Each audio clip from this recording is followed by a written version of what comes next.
Gary Kristen ने पाकिस्तान की coach के हेड वाइट बॉल कोच से रिज़ाइन कर दिया। अब ये किसका डिसीजन है, कोई वो पॉलिटिक्स के विक्टिम बने या उनका पर्सनल रीज़न है, क्या चीज़ है, ये चीज़ें आगे फ्यूचर में सामने आई जाएंगी। लेकिन अभी जो हमारी थॉट्स हैं वो यही हैं कि उनके साथ कुछ सिचुएशन कुछ उनके लिए बहुत मुश्किल हो गई थी और इसमें दोनों पार्टीज़ की गलती है। पीसीबी की जानिब से भी कुछ उनके साथ नेगोशिएशंस कर लेनी चाहिए थी, मतलब कुछ आप उनकी बातें मान लेते, कुछ अपनी मनवा लेते।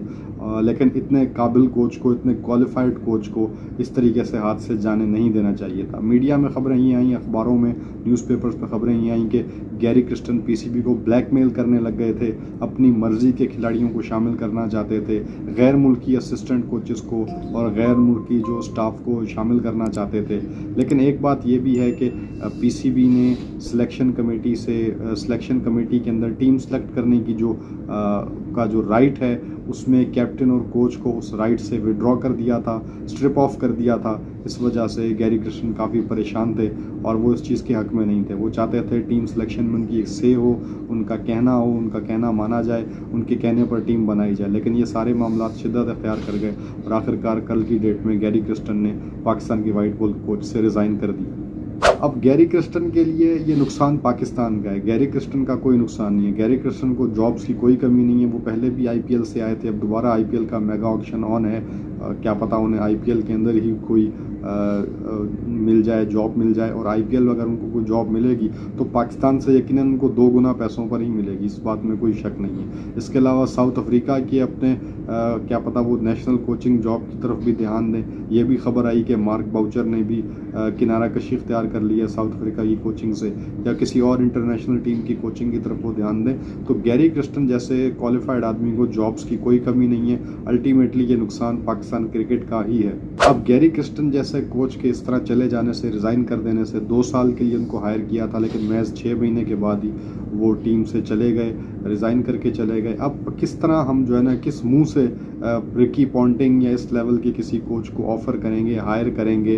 अब हर कोई अपनी तहफ़्फ़ुज़ात का इज़हार करेगा, हर कोई किसी को रिजर्वेशंस होंगी कि नहीं यार पाकिस्तान क्रिकेट के साथ सीरियसली जो है ना कोई प्रॉब्लम चल रहा है, तो यहाँ से ज़रा दूर ही रहना चाहिए। तो इतने पैसों पे, इतने आपने जो है ना उनको हाई पेमेंट्स पे, इतनी कॉस्टली पेमेंट्स पे कोच लेकर आए, तो उनको नहीं जाने देना चाहिए था। उनके साथ नेगोशिएशन कर लेनी चाहिए थी, जितना हो सके कुछ उनकी मान लेते, कुछ अपनी मनवा लेते।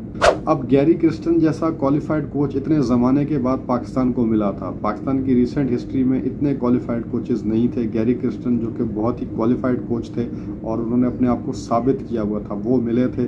लेकिन उनको भी हमने पीसीबी ने या जिसकी भी गलती हो, हकीकत ये है कि उन्हें हमने हाथ से गंवा दिया। अब बातें चल रही हैं कि देसी कोचेज़ लाए जाएँ, लेकिन मसला ये है कि पाकिस्तान में कोई भी लेवल 4 का क्वालिफाइड कोच मौजूद नहीं है। जो पीसीबी के अपने इंट्रोड्यूस कराए हुए कोर्सेज़ हैं, लेवल 1, लेवल 2, वो इसी तरीके से ही हैं जैसे पाकिस्तान में किसी यूनिवर्सिटी ने अपना कोई स्मॉल कैंपस खोला हो और वहाँ से कोई एमबीए करे, या पार्ट टाइम किसी शाम के वक्त किसी पोस्ट ग्रेजुएट कॉलेज से एमबीए करे और कोई हार्वर्ड से एमबीए कर गया, या पाकिस्तान में कोई लम्स से कोई इस तरह की आईबीएस से एमबीए करे, तो उसमें ज़मीन आसमान का फ़र्क होता है। तो बिल्कुल यहाँ पर भी यही मामलात हैं। पाकिस्तान में जो देसी कोचेज़ हैं जो कि लेवल 4 या इस तरह के कोचिंग के जो कोर्सेस करने को भी तौहीन समझते हैं, मादरत के साथ, लेकिन वकार यूनुस, मिसबाहुल हक बग़ैर किसी जो है कोचिंग एक्सपीरियंस के, बग़ैर किसी कोचिंग कोर्सेज़ के पाकिस्तान में डायरेक्टली कोच इंडक्ट कर दिए जाते हैं। तो ये चीज़ें भी बहुत तशवीशनाक हैं।